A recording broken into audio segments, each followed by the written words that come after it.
Bismillahirrahmanirrahim. Assalamualaikum warahmatullahi wabarakatuh. Syukur alhamdulillah kita bisa berjumpa lagi di channel ini.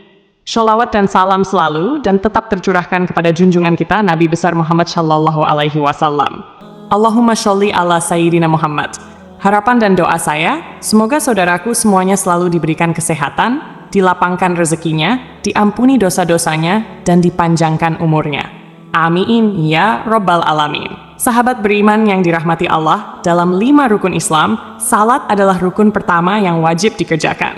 Ibadah salat juga merupakan tiang agama.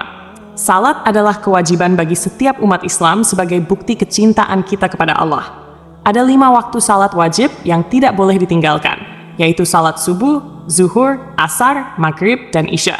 Jika ditinggalkan, maka akan mendapatkan dosa besar. Meskipun berada dalam kondisi yang tidak memungkinkan, salat adalah hal yang wajib dikerjakan. Meskipun tidak bisa berdiri, maka dibolehkan untuk duduk. Jika tidak bisa duduk, maka diperbolehkan berbaring, bahkan bisa dikerjakan dengan hati. Karena itu, sangatlah tidak logis apabila seseorang mengaku beriman kepada Allah, namun meninggalkan ibadah yang berfungsi sebagai tiang agama. Di berbagai dalil Al-Quran maupun hadis, Allah Subhanahu wa Ta'ala serta Rasulullah Shallallahu Alaihi Wasallam telah menetapkan dengan jelas mana salat yang wajib dan sunnah. Namun meskipun demikian, masih banyak yang menyepelekan salat.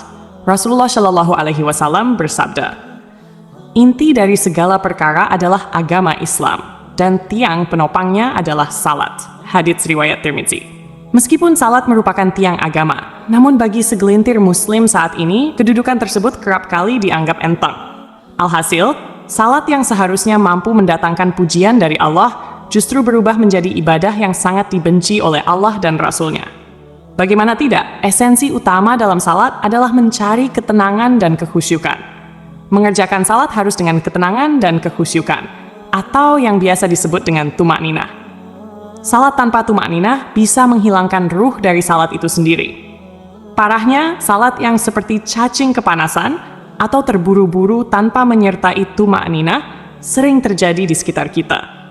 Ada hadis yang perlu kita ketahui, di mana Rasulullah pernah mengibaratkan orang yang salat tanpa tumakninah sama dengan kejahatan seperti seorang pencuri.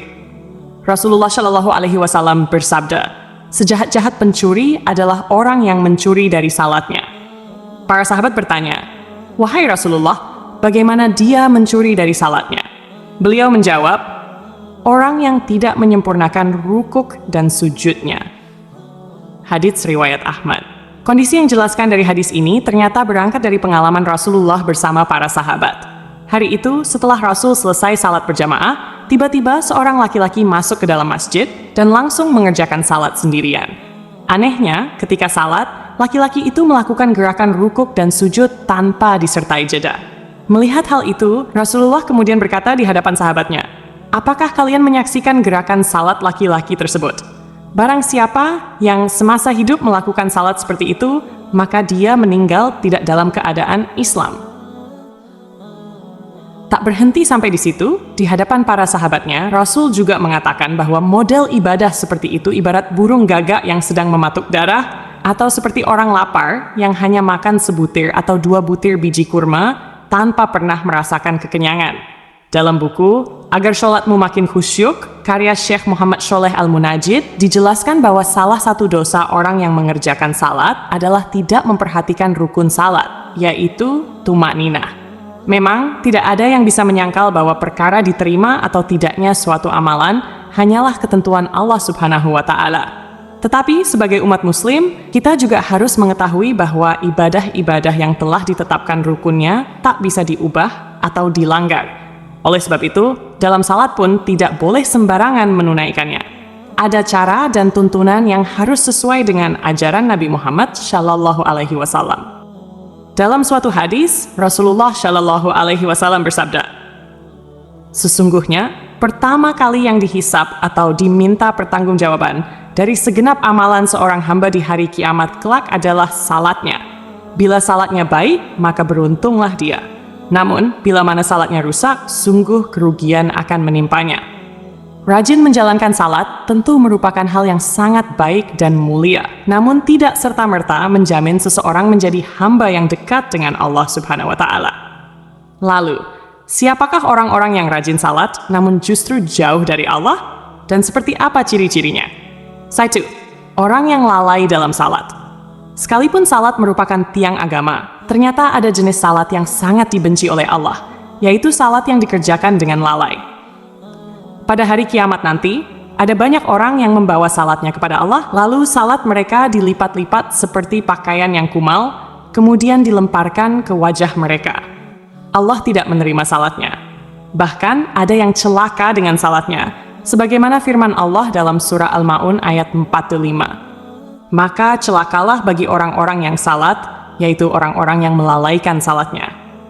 Rasulullah Shallallahu Alaihi Wasallam juga pernah bersabda, akan datang pada umat Muhammad suatu zaman, banyak orang yang merasakan dirinya salat, padahal mereka sebenarnya tidak salat. Perintah salat adalah untuk mengingat Allah Subhanahu wa Ta'ala, sebagaimana disebutkan dalam surah An-Nisa ayat 43, sehingga kamu mengetahui apa yang kamu ucapkan. Yang dimaksud lalai adalah tidak mengetahui maksud apa yang dibaca dan dikerjakan dalam salat, atau tidak memperhatikan syarat, rukun, dan ketentuan-ketentuan lainnya. Akibatnya, yang diperoleh hanyalah kelelahan tanpa pahala. Rasulullah Shallallahu Alaihi Wasallam bersabda, berapa banyak orang yang salat, keuntungan yang diperoleh hanyalah payah dan letih. Salat seperti ini tidak akan menambah dekat kepada Allah, bahkan bisa menjauhkan. Rasulullah menegaskan, barang siapa yang salatnya tidak dapat mencegah perbuatan keji dan mungkar, maka tiada bertambah baginya kecuali semakin jauh dari Allah. Orang yang suka menggunjing orang lain. Allah Subhanahu wa Ta'ala berfirman dalam surah Al-Mudaththir ayat 42-48. Apakah yang memasukkan kalian ke dalam neraka sakar? Mereka menjawab, kami dahulu tidak termasuk orang-orang yang mengerjakan salat, dan kami tidak pula memberi makan orang miskin. Kami juga suka membicarakan hal yang batil bersama orang-orang yang membicarakannya, dan kami mendustakan hari pembalasan hingga datang kepada kami kematian.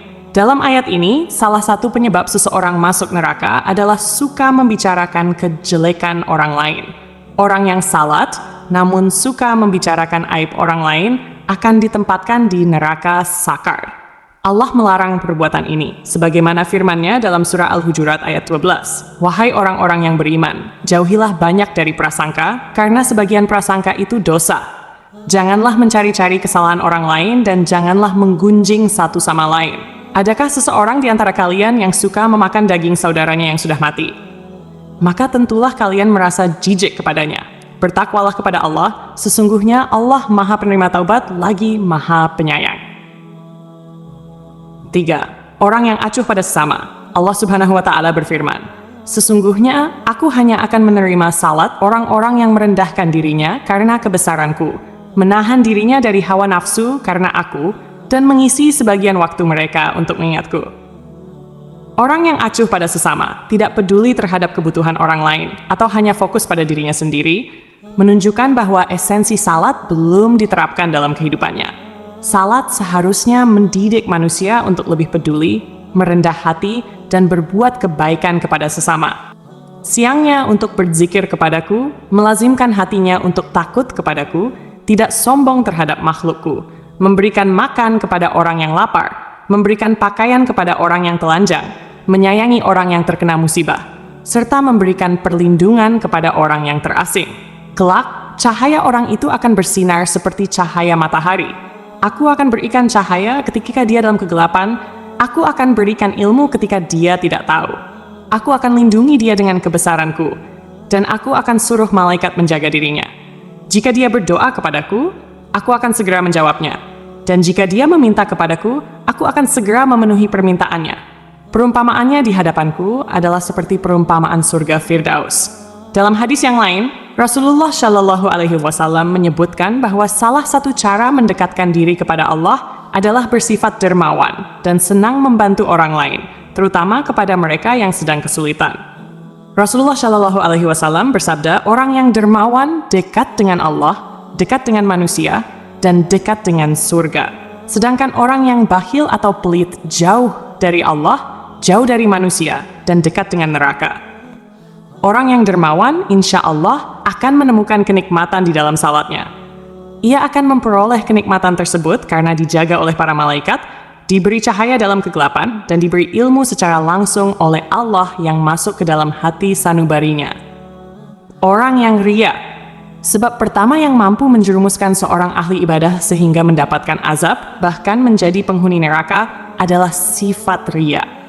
Hal ini terjadi apabila semua amal saleh yang dilakukan di dunia bukan untuk mencari ridha Allah, melainkan untuk pamer dan mengharap pujian dari manusia.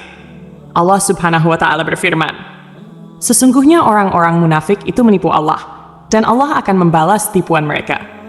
Apabila mereka berdiri untuk salat, mereka berdiri dengan malas. Mereka bermaksud ria dengan salat di hadapan manusia, dan tidaklah mereka menyebut Allah kecuali sedikit sekali." An-Nisa. Oleh karena itu, sebaik-baiknya amalan adalah amalan yang dilakukan dengan ikhlas, murni lillahi ta'ala, hanya demi Allah. Cukuplah kita berharap kepada ridha dan balasan darinya, karena Allah Subhanahu wa Ta'ala adalah seadil-adilnya pemberi balasan. Menjaga hati dan niat merupakan hal yang harus kita perhatikan agar semua amalan tidak berujung sia-sia atau menjadi ria kepada sesama. Orang yang suka berdusta adalah salah satu dosa besar yang diancam dengan siksa pedih di akhirat kelak. Di zaman sekarang, kebohongan tampaknya sudah menjadi kebiasaan di masyarakat. Padahal, sekecil apapun kebohongan tetap dianggap dosa besar. Meskipun seseorang rajin salat dan beribadah, jika lisannya suka berbohong, maka salat dan ibadahnya akan sia-sia. Kebohongan akan menghapus amal-amalnya. Jika ia mati tanpa bertaubat, maka ia akan dimasukkan ke dalam neraka. Allah Subhanahu wa Ta'ala berfirman, "Sesungguhnya yang mengada-adakan kebohongan hanyalah orang-orang yang tidak beriman kepada ayat-ayat Allah, dan mereka itulah orang-orang pendusta." Berenah Aisyah, berbohong adalah salah satu ciri dari golongan orang-orang munafik. Oleh karena itu, kita sebagai umat Islam wajib menjauhi tindakan dusta, karena hal itu dapat menyengsarakan kita di dunia maupun di akhirat. Semoga kita termasuk golongan orang-orang yang rajin salat dan dekat dengan Allah Subhanahu wa Ta'ala, sehingga kita mendapatkan ridhanya dan menetap di surganya kelak. Amin ya Rabbal Alamin. Demikian yang bisa saya bagikan, semoga bermanfaat untuk kita semua. Wassalamualaikum warahmatullahi wabarakatuh.